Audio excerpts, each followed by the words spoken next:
Halo semuanya, kembali lagi di UML Channel. Di video kali ini kita akan melanjutkan cerita tentang kisah janda perawan, di mana di episode sebelumnya kita sudah sama-sama melihat bagaimana ketulusan dan kebaikan hati Nela dalam menolong sesama. Dan kali ini di episode berikutnya kita akan melanjutkan perbincangan antara Zaka dan Nela yang sedang berada di rumah sakit. Jangan lupa untuk subscribe, comment, and like. Happy watching. Episode 22, Sahabatku. Iya, aku udah nikah. Baru sekitar 3 hari yang lalu aku melangsungkan akad nikah. Dan suamiku sekarang ini juga sedang gak baik-baik aja. Dia lagi sakit dan dirawat di rumah sakit ini. Ucap Nela yang semakin membuat Zaka tampak kebingungan. Lelaki itu mulai mencerna ucapan Nela yang mengatakan baru menikah sekitar 3 hari yang lalu. Sedangkan ia mengatakan suaminya yang sedang dirawat juga di rumah sakit saat ini membuat ia mengernyitkan dahinya. Jadi kamu pengantin baru gitu? Terus suami kamu sekarang lagi sakit? Tanya Zaka. Nela kemudian menganggukkan kepalanya dan menceritakan semua perjalanannya mulai dari bapaknya sakit dan ditolong oleh Randy sehingga ia dilamar oleh laki itu dan dibawa pindah ke rumah barunya. Dan sehabis itu melangsungkan akad nikah yang tak lama kemudian suaminya jatuh sakit pada malam pengantin mereka. Astagfirullahaladzim, saya turut prihatin ya Nela. Kasihan sekali kalian ini. Harusnya kalian bisa berbahagia, tapi takdir berkehendak lain ya. Saya doakan semoga Tuan Randy segera diberikan kesembuhan ya, supaya kalian bisa bersama-sama lagi. Ucap Zaka. Nela kemudian menyicipkan air matanya, teringat dengan keadaan suaminya yang semakin memburuk. Melihat hal itu, Zaka dapat mengerti betul bagaimana perasaan gadis di sebelahnya ini. Iya mas, aku mohon doanya ya untuk kesembuhan suamiku. Semoga Allah segera mengangkat penyakitnya dan memberikan dia kesembuhan, ucap Nela. Sabar ya Nela. Iya, aku pasti akan berdoa sebanyak mungkin untuk kesembuhan suami kamu. Kita serahkan semuanya sama Allah ya, biar hati kita juga tetap tenang, ucap Zaka yang membuat Nela kembali tersenyum. Tak lama kemudian, staf administrasi sudah menyelesaikan berkas-berkas pembayaran dan pernyataan persetujuan untuk tindakan operasi Tino.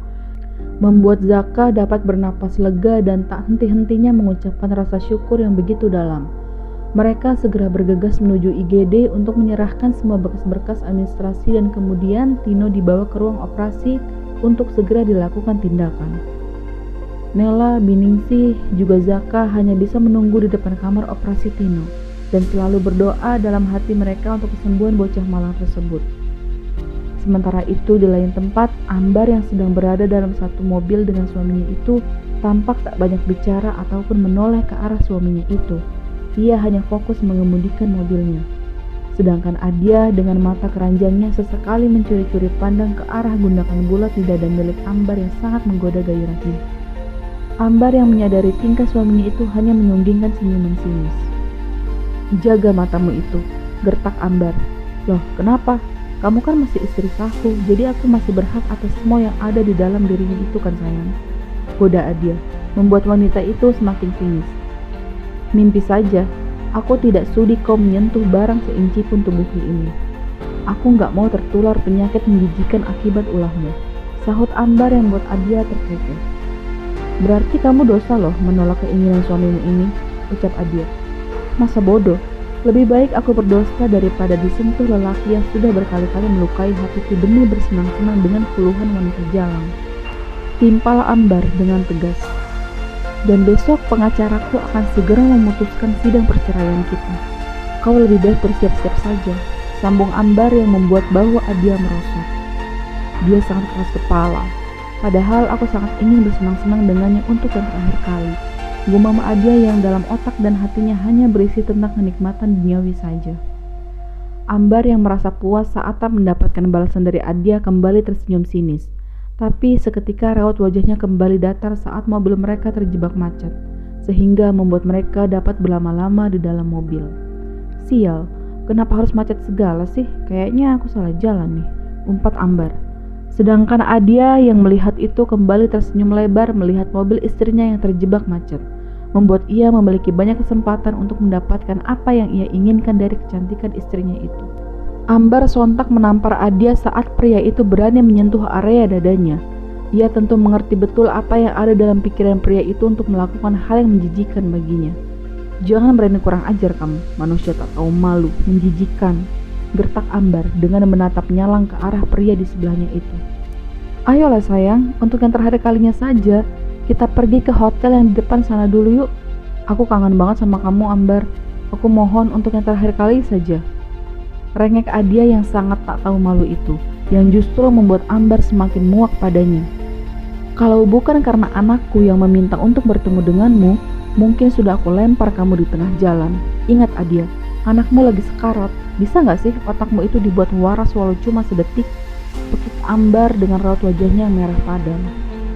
Ucapan Ambar kali ini membuat Adia terdiam dan termenung, mengingat tujuannya berada di dekat istrinya saat ini hanyalah untuk menemani Randy putranya yang sedang terbaring di rumah sakit.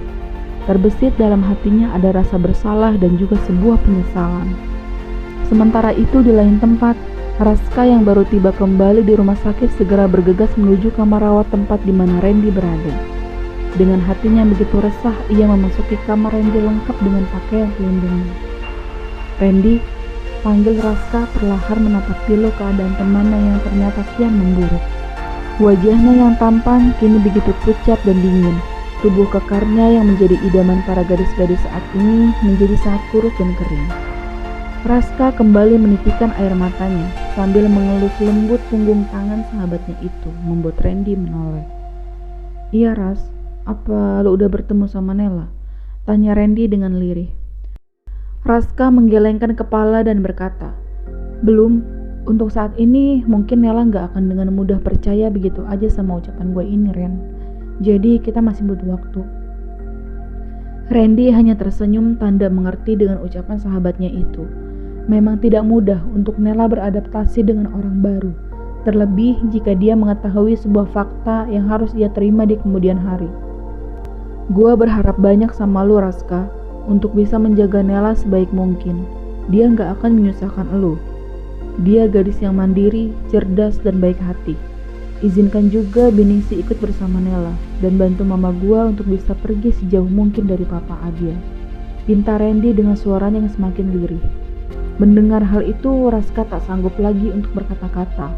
Ia hanya bisa menganggukkan kepalanya dengan air mata yang terus membasahi wajah tampannya. "Tolong gua Ras, gue yakin dan percaya banget sama lo." Randy terus memohon agar sahabatnya itu benar-benar mau menepati janjinya. Kini suara isak tangis lelaki itu mulai terdengar. Ia tak tahan lagi untuk menumpahkan segala kesedihannya, membuat Randy pun kembali menitikkan air mata.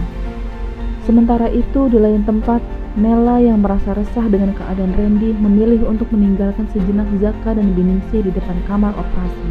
Kemudian ia bergegas menuju kamar Randy. Dia segera meminta izin pada dokter untuk menemui suaminya. "Kenapa perasaan aku gak enak banget ya?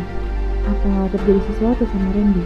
gumam Nela sambil terus berjalan menuju kamar rawat suaminya. Ia segera memakai pakaian pelindungnya dan melangkah menuju kamar Randy. Dari balik kaca besar di tempat itu, ia melihat seorang lelaki yang sedang duduk di sisi tempat tidur suaminya sambil terisak-isak dengan suara tangisannya yang begitu memilukan hati. Terdengar suara pintu kamar Randy terbuka dan tampak Nela begitu terkejut melihat pemandangan di hadapannya itu. Seorang lelaki yang tak pernah ia lihat sebelumnya.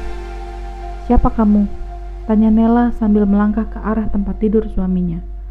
Kedatangan gadis itu membuat Raska tersentak dan menoleh ke arahnya, sehingga saat ini tatapan mereka saling beradu, dalam benak mereka pun tampak bertanya-tanya.